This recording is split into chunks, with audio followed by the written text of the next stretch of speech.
হচ্ছে আনলিমিটেড, এবার কোনো মানে লিমিট নাই। ক্যাশ দিয়ে দিছে 40,000। খরচ যদি ওভার হয়ে যায় তাহলে দরকার হলে খরচ করবো, অ্যাকাউন্ট থেকে নিয়ে হলেও খরচ করবো। খুবই কম ভাই, এই ধরেন 10,000। দর্শক, এই মুহূর্তে আমরা রয়েছি বসুন্ধরা শপিং মলে। আর এই বসুন্ধরা শপিং মলে আজকে আমরা দেখাবো এবারের ঈদে মানুষ শপিং করার জন্য কার কত টাকা বাজেট নিয়ে এই বসুন্ধরা শপিং মলে এসেছে, সেই বিষয়গুলো আজকে আপনাদের সামনে তুলে ধরবো।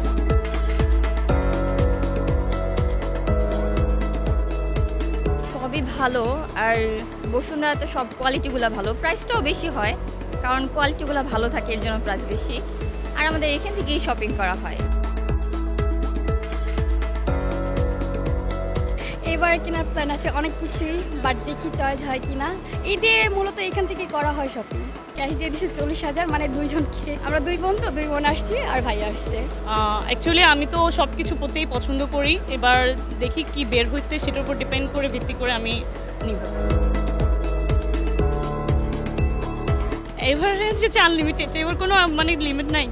প্রয়োজন হলে খরচ যদি ওভার হয়ে যায় তাহলে দরকার হলে খরচ করবো, অ্যাকাউন্ট থেকে নিয়ে হলেও খরচ করবো, কারণ যেহেতু সেলফ ডিপেন্ড, মানে স্পেসিফিকলি কোনো বাজেট আমি ধরিনি। টিকটকে তো পাকিস্তানি ড্রেস অলওয়েজ ভাইরাল, ওই ওইরকম একটা কিনবো। 6,000 থেকে হয়তো শুরু।